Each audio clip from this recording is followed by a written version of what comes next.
ପରିବା ଡାଲାରେ ଦେଖି ଦିଟା କଞ୍ଚା କଦଳୀ ପରିବାର ଲୋକେ କହିଲେ ଖାଇବେନି ବୋଲି ମନକୁ ମନ ମୁଁ ଭାବି ବସିଲି ଯେମିତି ହେଉ ଆଜି ବନେଇ ଖୁଆଇବି ପ୍ରତିଜ୍ଞା କଲି। ପତର ଠୋଲାରେ ବାଢ଼ି ଦେଲି କଞ୍ଚା କଦଳୀ ଚାଟ ପୁରା ଚଟର ପୁଟର। ସଭିଏଁ ଖାଇ କହିଲେ ଆରେ ବା ଭାରି ସୁଆଦିଆ ହେଇଛି, ସପ୍ତାହକୁ 4 ଥର ବନାଅ ଏଥର। ଦର୍ଶକ ବନ୍ଧୁ ସମସ୍ତଙ୍କୁ କରୁଛି ମୁଁ ପ୍ରଣିପାତ। ମା ଗେଲୁ ହାଣ୍ଡିଶାଳକୁ ଆପଣମାନଙ୍କୁ ବହୁତ ବହୁତ ସ୍ୱାଗତ। କଞ୍ଚା କଦଳୀରେ ପୁରା ଖଟା ମିଠା ଚଟପଟା ଚାଟ ଆସନ୍ତୁ କରିବା ପ୍ରସ୍ତୁତ। ଦର୍ଶକ ବନ୍ଧୁ ଆଜି ଆମେ ପ୍ରସ୍ତୁତ କରିବା କଞ୍ଚା କଦଳୀରେ ବହୁତ ସୁନ୍ଦର ବ୍ୟଞ୍ଜନଟିଏ, ଖୁବ୍ ସ୍ୱାଦଯୁକ୍ତ କିନ୍ତୁ ପ୍ରସ୍ତୁତି ପ୍ରଣାଳୀ ଅତି ସହଜ। ତେବେ ଆସନ୍ତୁ ଆଜିର ପ୍ରସ୍ତୁତି ଆରମ୍ଭ କରିବା। ଦର୍ଶକ ବନ୍ଧୁ ଆପଣମାନେ ସମସ୍ତେ ଜାଣନ୍ତି କଞ୍ଚା କଦଳୀ ଆମର ଦେହ ପାଇଁ କେତେ ଭଲ। ବହୁତ ଲୋକ କଞ୍ଚା କଦଳୀ ଖାଆନ୍ତିନି, କିନ୍ତୁ ଏମିତି କଞ୍ଚା କଦଳୀର ବ୍ୟଞ୍ଜନ ପ୍ରସ୍ତୁତ କରନ୍ତୁ, ଦେଖିବେ ସମସ୍ତେ ଖୁସିରେ ଖାଇବେ। ସ୍ୱାଦଟା ପୁରାପୁରି ଚଟପଟା ରହିବ। କମ୍ ତେଲ ମସଲାରେ ବି ଆମେ ପ୍ରସ୍ତୁତ କରିପାରିବା ଏମିତି ଚଟପଟା ବ୍ୟଞ୍ଜନଟିଏ। ଏବେ ଆମେ କ'ଣ କରିବା ନା ଦୁଇଟା କଞ୍ଚା କଦଳୀର ଚୋପାକୁ ଛଡ଼େଇ ଦେବା। ଛଡ଼େଇ ସାରିବା ପରେ ପାଣିରେ ଟିକେ ହଳଦୀ ପକେଇକି ତାକୁ ପକେଇଦେବା, ଯାହା ଫଳରେ କି କଞ୍ଚା କଦଳୀ ଆଉ କଳା ପଡ଼ିବନି। ତାପରେ ଆମେ ଏଇ ହଳଦୀ ପକା ପାଣିରେ ଏଇ କଞ୍ଚା କଦଳୀକୁ ଗ୍ରେଟ୍ କରିଦେବା। ଦେଖନ୍ତୁ ବେଶୀ ମୋଟା ନୁହଁ କି ବେଶୀ ପତଳା ନୁହଁ, ଆମେ ମଧ୍ୟମ ଆକାରରେ ଏମିତି କରିବା ବା ଗ୍ରେଟ୍ କରିକି ନେବା। ଦେଖନ୍ତୁ ଯେମିତି ଦେଖୁଛନ୍ତି ସେମିତି ଆମେ କ'ଣ କରିବା ନା ଦୁଇଟି କଞ୍ଚା କଦଳୀକୁ ଭଲ ଭାବରେ ଏମିତି କୋରିକି ନେଇଯିବା। ଏମିତି ସିଧାସଳଖ ହଳଦୀ ପକା ପାଣିରେ ଆମେ କୋରିଦେବା, ଯାହା ଫଳରେ କି କଞ୍ଚା କଦଳୀ ଜମା କଳା ପଡ଼ିବନି, ପୁରା ଧଳା ହେଇକି ରହିବ। ଏବେ ଦେଖନ୍ତୁ ଆମେ ଭଲ ଭାବରେ ଥରେ ଧୋଇଦେବା ଏଇ ହଳଦୀ ପକା ପାଣିରେ। ତାପରେ ଆମେ କଡ଼େଇରେ ଟିକେ ଯଥେଷ୍ଟ ପରିମାଣର ପାଣି ନେବା, ସେଥିରେ ଟିକେ ଲୁଣ ଦେଇଦେବା ଆଉ ଭଲ ଭାବରେ ଫୁଟିବା ପାଇଁ 2-3 ମିନିଟ୍ ପାଇଁ ମଧ୍ୟମ ଜାଳରେ ବସେଇଦେବା। ଦେଖନ୍ତୁ 2-3 ମିନିଟ୍ ପରେ ପାଣି ଭଲ ଭାବରେ ଫୁଟିବାକୁ ଲାଗିଲାଣି। ଏମିତି ଫୁଟନ୍ତା ପାଣିରେ ଆମେ କ'ଣ କରିବା ନା ଏଇ ଯେଉଁ କଞ୍ଚା କଦଳୀକୁ କାଟିକି ରଖିଥିଲେ ବା ଗ୍ରେଟ୍ କରିକି ରଖିଥିଲେ ତାକୁ ଦେଇଦେବା। ମାତ୍ର 30-40 ସେକେଣ୍ଡ ପାଇଁ ଏମିତି ଫୁଟିବାକୁ ଛାଡ଼ିବା। ଆଉ ଯେତେବେଳେ ସିଝେଇବେ ବିଲକୁଲ ଘୋଡ଼େଇବେନି, ଏମିତି 30 ସେକେଣ୍ଡ ପାଇଁ ତାକୁ ପୁରା ଭଲ ଭାବରେ ଫୁଟିବାକୁ ଛାଡ଼ିଦେବେ ମଧ୍ୟମ ଜାଳରେ। ଭଲ ଭାବରେ ଫୁଟିଗଲା ପରେ ଆମେ କ'ଣ କରିବା ନା ତାକୁ ବାହାର କରିଦେବା ପାଣିରୁ, ଗରମ ପାଣିରୁ। ତାପରେ ଆମେ ପୁରାପୁରି ଥଣ୍ଡା ପାଣିରେ ତାକୁ ପକାଇଦେବା ଆଉ ଗୋଟେ ଷ୍ଟ୍ରେନର ସାହାଯ୍ୟରେ ରଖିବା, ଯାହାଫଳରେ କି ସବୁ ପାଣି ନିଗିଡ଼ି ଯିବ। ଏମିତି କଲେ କ'ଣ ହେବ ନା କଞ୍ଚା କଦଳୀରେ ବେଶୀ ପାଣି ଅଂଶ ରହିବନି ଆଉ ଅଧିକ ବି ସିଝିବନି, ଯାହାଫଳରେ କି ଆମେ ଯେତେବେଳେ ଏଇ କଞ୍ଚା କଦଳୀରେ ଟିକି ପ୍ରସ୍ତୁତ କରିବା ବହୁତ ପୁରାପୁରି କୁରକୁରା ବା ପୁରାପୁରି କ୍ରିସ୍ପି ରହିବ। ଏବେ ଦେଖନ୍ତୁ ଆମେ ଥଣ୍ଡା ପାଣିରେ ଭଲ ଭାବରେ ଧୋଇ ସାରିବା ପରେ ତାକୁ ଷ୍ଟ୍ରେନରରେ ରଖିଦେବା କିଛି ସମୟ ପାଇଁ। ଆଉ ସେଇ ସମୟ ଭିତରେ ଆମେ ପ୍ରସ୍ତୁତ କରିବା ଆମର ଗ୍ରୀନ୍ ଚଟଣି ଆଉ ଖଟା ମିଠା ଚଟଣି ଆମର ଚାଟ ପାଇଁ। ତାପରେ ଆମେ ଟିକି ପ୍ରସ୍ତୁତ କରିବା। ଗ୍ରୀନ୍ ଚଟଣି ପ୍ରସ୍ତୁତ କରିବା ପାଇଁ ଆମେ ଏଠି ନେଇଛୁ ଧନିଆ ପତ୍ର। ଧନିଆ ପତ୍ର ଡାଙ୍ଗ ସହିତ ନେବେ ଆଉ ସେ ଡାଙ୍ଗ ଟିକେ ନରମ ଥିବା ଦରକାର, ତାହେଲେ ବହୁତ ବଢ଼ିଆ ବାସ୍ନା ସହିତ ବହୁତ ବଢ଼ିଆ ସ୍ୱାଦ ମଧ୍ୟ ରହିବ ଆମର ଗ୍ରୀନ୍ ଚଟଣି। ଧନିଆ ପତ୍ର ଯେତିକି ଆମେ ନେବା ତାର ଅଧା ନେବା ପୁଦିନା ପତ୍ର। ଧନିଆ ପତ୍ର ଆଉ ପୁଦିନା ପତ୍ରକୁ ଭଲ ଭାବରେ ଧୋଇଦେବା। ଧୋଇ ସାରିବା ପରେ ଆମେ ମସଲା ବଟା ଗ୍ରାଇଣ୍ଡିଙ୍ଗ ଜାର୍ରେ ଦେଇଦେବା ଧନିଆ ପତ୍ର ଆଉ ପୁଦିନା ପତ୍ରକୁ। ତାପରେ ଦେଇଦେବା କଞ୍ଚା ଲଙ୍କା କିଛି ଆଉ ଛୋଟ ଖଣ୍ଡେ ମାନେ ଅଧା ଇଞ୍ଚର ଖଣ୍ଡେ ଅଦା, ସ୍ୱାଦ ଅନୁସାରେ ଲୁଣ, ଗୋଟେ ଛୋଟ ଚାମଚ କଳା ଲୁଣ, ଗୋଟେ ଛୋଟ ଚାମଚ ଚାଟ ମସଲା ପାଉଡ଼ର, ଯାହାର କି ସ୍ୱାଦ ପୁରା ଚଟପଟା ହେଇକି ପ୍ରସ୍ତୁତ ହେବ। ଆଉ ଚଟଣିରେ ଥିକନେସ୍ ପାଇଁ ଆମେ ଏଠି ନେଇଛୁ ଗୋଟେ ବଡ଼ ଚାମଚ ଭଜା ବୁଟ। ତା ସହିତ ଆମେ ଏଠି ଦେଇଦେବା 2ଟି ଆଇସ୍ କ୍ୟୁବ୍, ଯାହାଦ୍ୱାରା କି ଆମର ଚଟଣି ପୁରା ଗ୍ରୀନ୍ କଲର୍ ହେଇକି ରହିବ, ବହୁତ ବଢ଼ିଆ ରଙ୍ଗ ଆସିବ। ଆଉ ତା ସହିତ ଫାଳେ ଲେମ୍ବୁର ରସ। ଏସବୁ ଦେଇ ସାରିବା ପରେ ପୁରାପୁରି ଚିକ୍କଣ କରିକି ବାଟିଦେବା। ଦେଖନ୍ତୁ ଆମର ଗ୍ରୀନ୍ ଚଟଣିରେ କେତେ ସୁନ୍ଦର ଗ୍ରୀନ୍ କଲର୍ ଆସିଛି। ଆପଣମାନେ ଏମିତି ଆଇସ୍ କ୍ୟୁବ୍ ଦେଇକି ବାଟିବେ, ତାହେଲେ ଚଟଣିରେ ବହୁତ ବଢ଼ିଆ ଗ୍ରୀନ୍ କଲର୍ ଆସିବ। ଆପଣମାନେ ଏଇ ଚଟଣିକୁ ସପ୍ତାହେ ପର୍ଯ୍ୟନ୍ତ ଫ୍ରିଜରେ ରଖିକି ବ୍ୟବହାର କରିପାରିବେ, ପୁରା ଚଟପଟା ସ୍ୱାଦିଷ୍ଟ। ଏବେ ଆସନ୍ତୁ ପ୍ରସ୍ତୁତ କରିବା ଖଟା ମିଠା ଚଟଣି। ଖଟା ମିଠା ଚଟଣି ପାଇଁ ଆମେ ଏଠି ନେଇଛୁ ତେନ୍ତୁଳି। ଆମେ ଏଇ ତେନ୍ତୁଳିରେ କ'ଣ କରିବା ନା ପୁରାପୁରି ଗରମ ପାଣିକୁ ଭଲ ଭାବରେ ଫୁଟେଇ ଦେବେ ଆଉ ପୁରା ଗରମ ଗରମ ପାଣି ତେନ୍ତୁଳିରେ ଦେଇକି ତାକୁ 10 ମିନିଟ୍ ପାଇଁ ଘୋଡ଼େଇକି ରଖିଦେବେ, ଯାହାଫଳରେ କି 10 ମିନିଟ୍ ଭିତରେ ତେନ୍ତୁଳି ପୁରାପୁରି ନରମ ହେଇଯିବ। खट्टा मिठा तेंतुली चटनी प्रस्तुत करने बिल्कुल बेसी समय लगे मात्र 5 मिनिट भितर प्रस्तुत हो चटपटा खट्टा मिठा तेंतुली चटनी। एबे देखंतु तेंतुली आम जो गरम पानी देकी ताको बतुरे की रखी थे 10 मिनिट पाई भल भाव बतुरी जाइए। एबे ताको पूरा पूरी चिक्कण करके बाटीदबा। देखंतु पूरा चिक्कण होइकी बाटी हो जाइए। देखंतु एमिति आमे ताको भल भाव छाणिकी केवल तेंतुलीर रस एठी नबा। एठी गोटे बड़ चामच पाखापाखि खदड़ा अंश बाहरला ताकू एबे आमे बाहर करदबा। आउ जो तेंतुली रस रहिला सेई तेंतुली रसरे आमे मात्र 5 मिनिट भितरे चटपटा खट्टा मिठा तेंतुली चटनी प्रस्तुत करबा। आसंतु कड़े रे देदबा गोटे बड़ चामच तेल मीडियम फ्लेम करदबा। आउ सेथिरे देदबा गोटे छोट चामच जीरा। जीरा भल भाव फुटीगला परे अल्प टिके हेंगु पकेदबा। एबे आमे तेंतुली रस देदबा। तेंतुली रस देकी मीडियम फ्लेम रे 2 ରୁ 3 मिनिट पई ताको टिके एमिते घांटिकी रांधिबा। आउ जेते बेले आपण माने तेंतुली रस बाहर करिवे बेसी पानी रो व्यवहार करिवेनी। जेतिके पानी दरकार सेतिके पानी रे आपण माने तेंतुली रस बाहर करिवे। नचेत जदि अधिक पानी देथिबे ताहले अधिक समय रांधिबा को पड़िबो। एबे देखंतु आमे जेतु कम पानी देथिले 2-3 मिनिट भितरे तेंतुली भल भाबरे रांधि हे जिवो आ टिके बहळिया मध्य हे जिवो। एबे आमे देदबा गुड़। जेतिके तेंतुली नैथिबा सेतिके नबा गुड़। आउ ता सहित 2 बड़ चामच नबा चीनी। गुड़ आउ चीनी मिसेकी देबे बहुत बढ़िया बालांस होइकी रहइबो। स्वाद बहुत बढ़िया रहिबो। गुड़ चीनी दे सारिबा परे तेंतुली सहित भल भाबरे मिसई दबा। तेंतुली रस गुड़ चीनी को आउ गोटे मिनिट पई फुटई दबा। तापरे दबा एठी स्वाद अनुसार लूण गोटे छोट चामच कला लूण गोटे छोट चामच दबा लंका गुंड गोटे छोट चामच सुंठी गोटे छोट चामच पानमहुरी गुंड गोटे छोट चामच भजा जीरा गुंड। आपण माने एई सब गुंड देकी खट्टा मिठा तेंतुली चटनी प्रस्तुत करिवे। देखिबे पूरा पूरी दुकान परी स्वादिया लागिबो। एबे ए सब मसला को दे सारिबा परे आ गोटे मिनिट पई मीडियम फ्लेम रे फुटई दबा। एबे हमर प्रस्तुत हे गला खट्टा मिठा चटनी। आको बेसी आउ बहळिया करबानी। ठंडा हे गला परे अधिक बहळिया हे जिवो। एतिकी बहळिया आपण माने रखिबे। आउ एई चटनी को आपण माने स्टोर करिके फ्रिज रे मासे पर्यंत रखि परिबे। बिल्कुल नष्ट होबनी। एमिति आपण माने टिके अधिक परिमाणर जदि करि परिबे तेबे फ्रिज रे मध्य रखिके व्यवहार करि परिबे। चाट रे साधारणतः 3 प्रकार चटनी आमर चाट को पूरा चटपटा कराए। प्रथम होचे ग्रीन चटनी, द्वितीय रे खट्टा मिठा चटनी, तृतीय रे मिठा दही जहाँकि आमर चाट को आहुरी स्वादिष्ट करई थाए।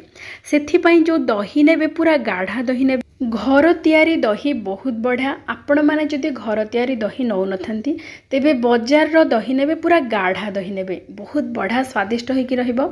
एठी देखंतु घर तैयारी दही मु नैची बहुत गाढ़ा दही अछि।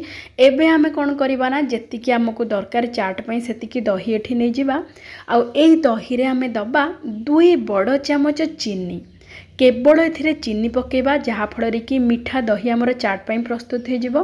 प्रथम कथा एई दही भल भाबरे गाढ़ा होइथिबा दरकार। आउ द्वितीय रे आमे चीनी पकेकी भल भाबरे फेंटी दबा।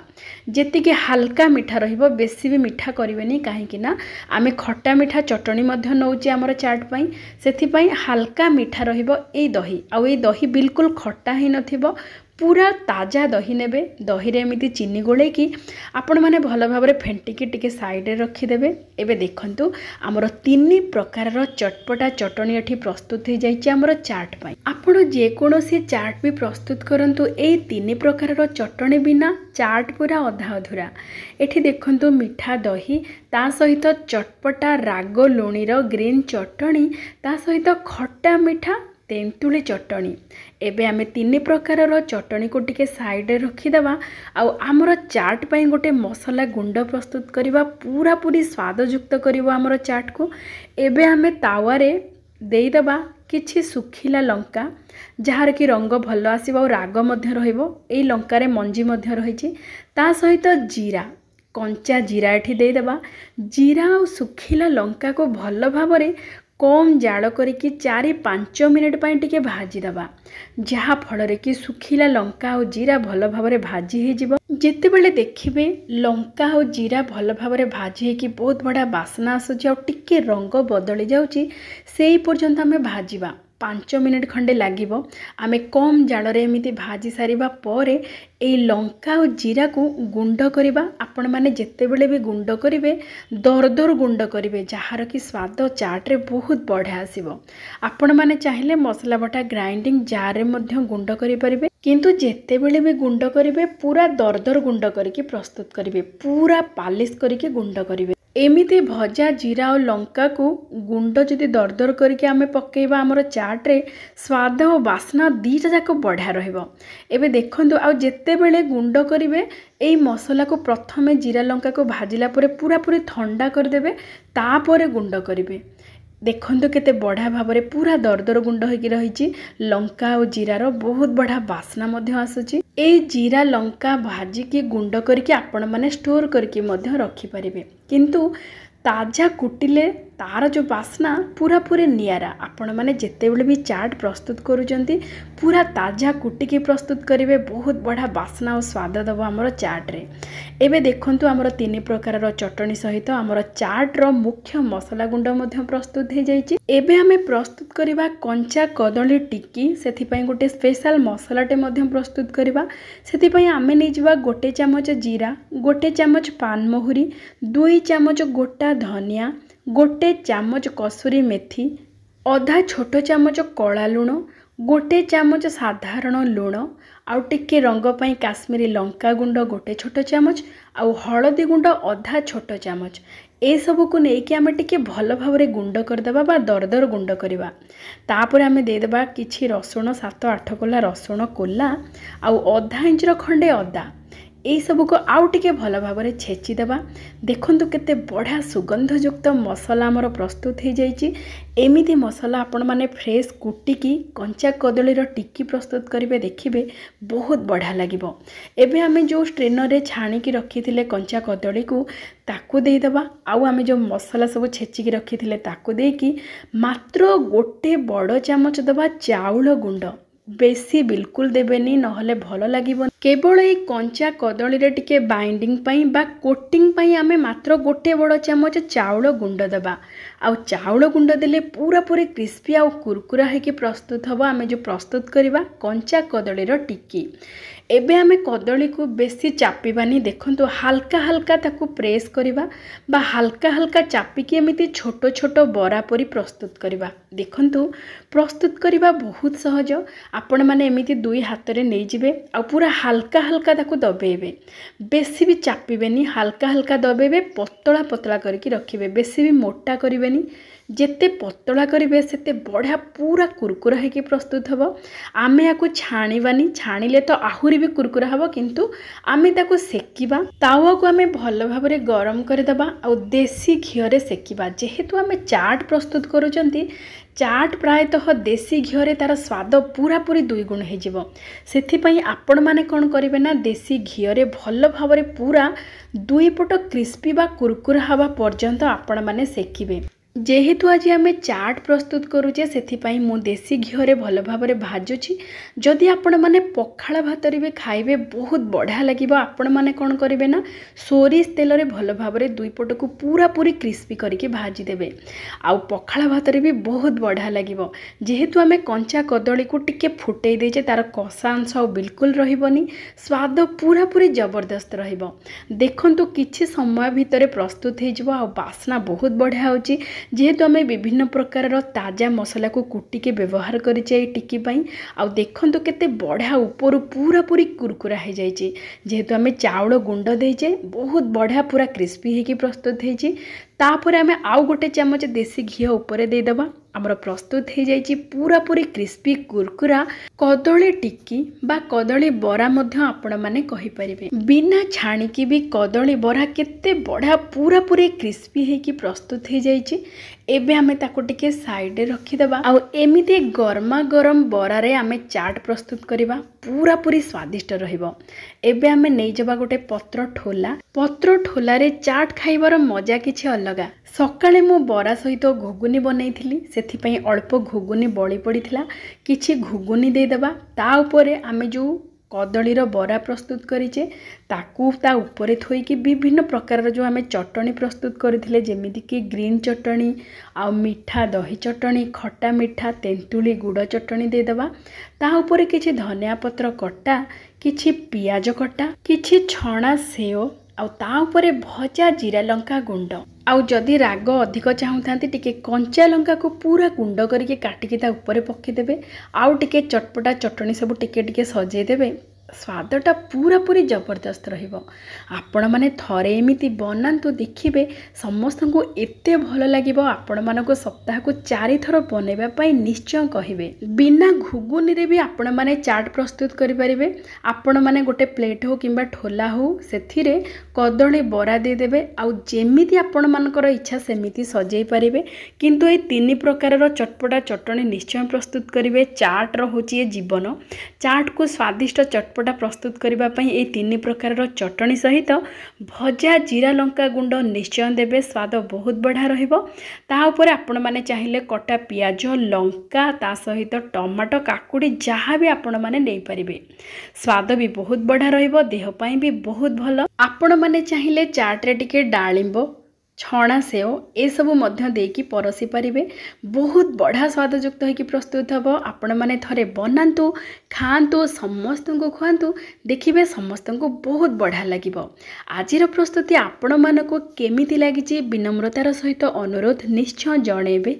तेबे आजि पई एतिकी पुणी देखा हवा आउ गोटे चलचित्र रे आउ गोटे व्यंजन सहित। जय जय जगन्नाथ।